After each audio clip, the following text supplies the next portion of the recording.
भागवत जी के अष्टम स्कंद के 10वें अध्याय में लोग कहते हैं भागवत जी में राधा का नाम नहीं है, राधा का नाम नहीं है। ये लोग गलत कहते हैं, जो भी कहता है गलत कहते हैं। लिखा हुआ है, मैं आपको श्लोक दिखा रहा हूँ। भागवत जी के 8वें स्कंद के 10वें अध्याय में श्लोक नंबर 40 है, लिखा है उद्यतायुध दौरदंडई राधावंतो भटान मृधे। राधावंतो लिखा, स्पष्ट लिखा गुरुजी। ऐसा है, नाश मत करिए। आधावंत है, आधावंत में दौड़ते हुए या संधि हो गई है गुरुजी। नहीं नहीं, ये गलत बात है। आप जो है उच्चता उठाई आयुधों को लेकर के आधावंत। गुरुजी गुरुजी गुरुजी गुरुजी गुरुजी, हम तो आपकी दास हैं। मत कीजिए ना। हमारे गुरुजी कहते हैं अयम अनर्थ ना ना गुरुजी, इसका अर्थ तो सुन लीजिए, इसका अर्थ तो सुन लीजिए।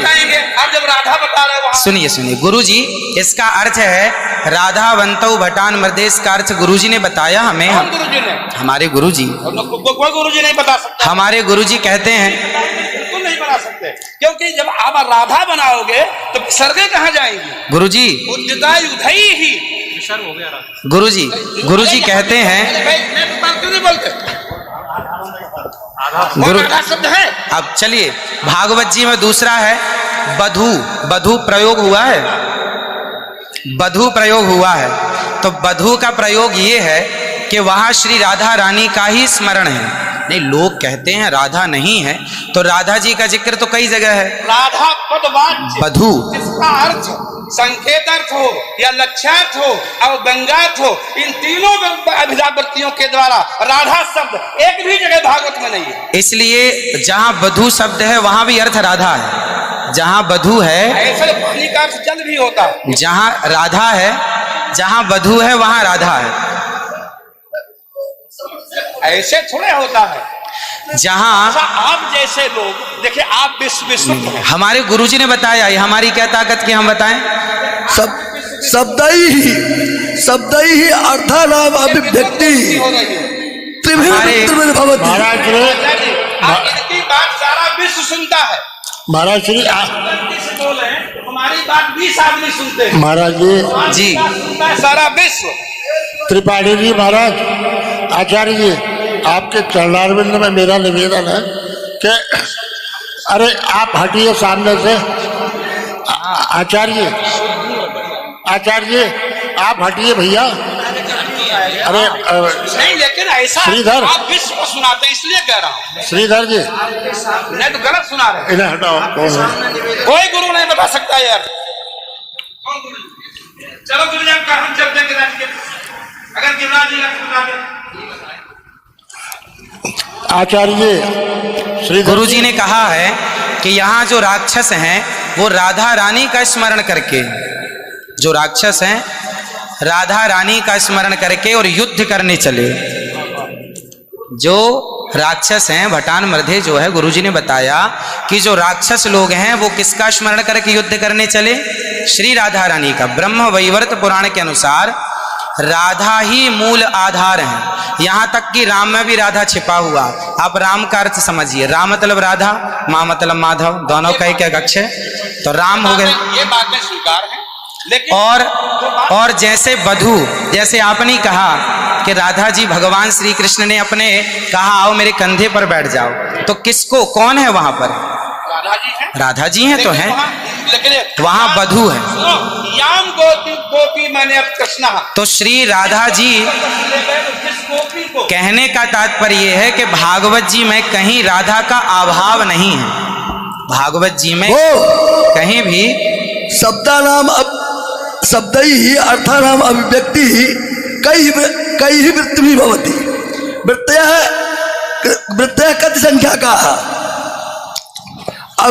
अभिधावृत्त्या, लक्षणावृत्त्या, व्यंजनावृत्त्या शब्दानाम अर्थस्य अभिव्यक्तिर्भवति। अस्ति कश्चन विद्वान् वक्तुं शक्नोति। महाराज जी आप दोनों के पावन चरणारविंद में मैं हाथ जोड़ करके निवेदन करता हूँ, मेरी बात सुन लीजिए। नहीं, आप तो मेरी गुरुजन बात- है, गुरुजन है, आप ही तो सिखाएंगे। मैं कह रहा हूँ अर्थ का अनर्थ क्यों सभा में करते हैं लोग? तुम पूरे विश्व को सुनाते हो, गुरुजी जो मेरे गुरुजी ने सिखाया वो मैं ये बोल रहा गुरु हूँ। सिखा ही नहीं सकते, आप अशुद्ध बोल रहे हैं बात।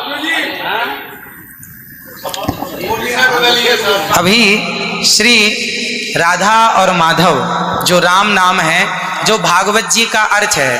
अब कोई पूछे कि राधा का अर्थ क्या है, तो राधा का अर्थ ही कृष्ण है, वो कृष्ण का अर्थ ही राधा है। तो राधा ही कृष्ण है और कृष्ण ही राधा है। कुल मिलाकर कहने का अर्थ ये है, गुरुजन ये कहते हैं कि प्रत्येक श्लोक कृष्ण है और प्रत्येक भागवत जी के 18,000 श्लोक, प्रत्येक श्लोक कृष्ण है और श्लोक का प्रत्येक अर्थ श्री राधा है। प्रत्येक श्लोक श्री कृष्ण है और श्लोक का प्रत्येक श्लोक का अर्थ श्री राधा है। देखिए तो ये सब भाव ही तो है, लेकिन राधा ना वो भाव सब नहीं, भाव है। वो शब्दार्थ। भाव का भूखा हूं मैं, भाव ही एक सार है, और भाव से भजले मुझे तो भव से बेड़ा पार है। सभी विद्वानों के चरणों में दास का बारंबार नमन। सबको जय श्रीमन नारायण, जय श्री कृष्ण।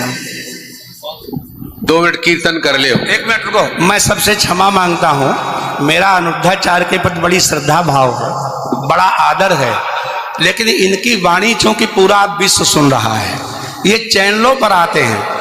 भाव जगत में हम कुछ भी कहें, लेकिन जब हम ये कहते हैं ये शब्द में लिखा है, तो वहां पर शब्द और अर्थ का संयोग, क्योंकि गिरा अर्थ जल शब्द बोध्यो व्यनक्त अर्था शब्दों प्यर्थांतराश्रय एकत्व व्यंजकत्वे तद अन्य से सहकारिता। ऐसा हो ही नहीं सकता कि कोई अर्थ प्रकट हो और उसके मूल में शब्द न हो। वहां संधि है, मेरे आयुध ही आयुधों से युक्त होकर मेरे गदा तलवार तीर लेकर के वो राक्षस आधावन का दौड़े मारने के लिए। शुद्ध यही अर्थ है। किसी अभिधा से, किसी लक्षणा से, लक्षणा तब होती है जब मुख्यार्थ का बाद हो। मुख्यार्थ का बाद हो ही नहीं सकता।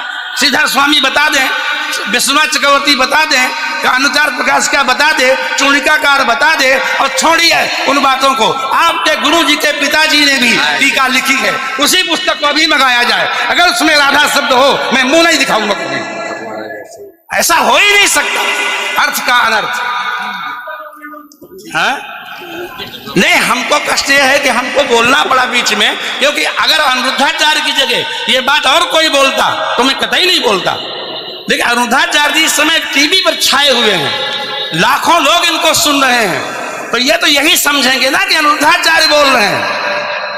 इसलिए आपके द्वारा कोई अपशब्द नहीं निकलना चाहिए। मैं आपसे वंदन करता हूं, कभी कोई अनर्थ करना हो तो विचार करके करिए।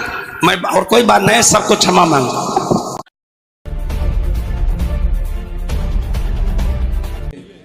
जो गौर तेज का परित्याग करके केवल श्याम तेज की उपासना करता है, अर्चना करता है, वो पापी है। जिसको राधा शब्द नहीं दिखता भागवत में, वो अगूढ़ वेदी है, रहस्य वेदता नहीं है, होगा साहित्य का विद्वान। हमारे इतने बड़े विनम्र अनिरुद्धाचार्य जी के सामने से माइक हटा लिया और अपनी पंडिताई झाड़ने लगा। शास्त्रार्थ करता है, मैं भी शास्त्रार्थ करने को तैयार हूं। कभी विद्वानों की सभा हो और आ जाए मैदान में। राधा के बिना आत्मा तु राधिका तस्य तयैव रमणा दसो। आत्मा भगवान की राधा है और राधा के बिना कृष्ण आधा है, आधा ही नहीं, कुछ भी नहीं। बोलो वृंदावन बिहारी। अनिरुद्धाचार्य जी का कथा का समय में है, मैं ज्यादा नहीं लूंगा, इतना ही बहुत है।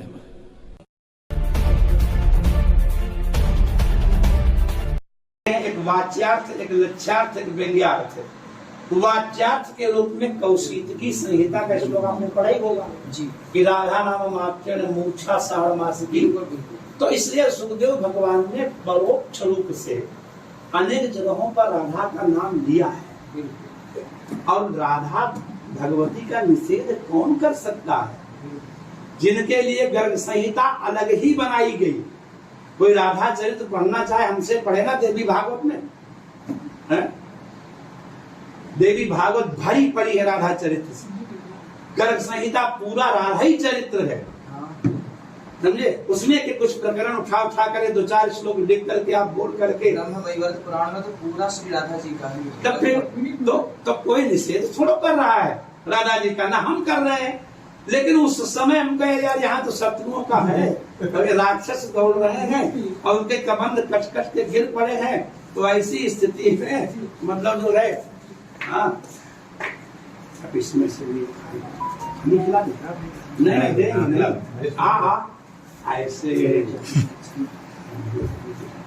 ये गोदुग्ध घर का है, गुनगुना है भैया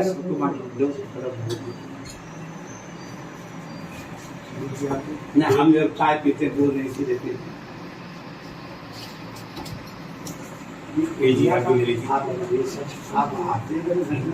बस चाय नहीं नहीं आते, क्योंकि हम अनुष्ठान कोई करते तो बुला के आ जाते, समझे? सबको दे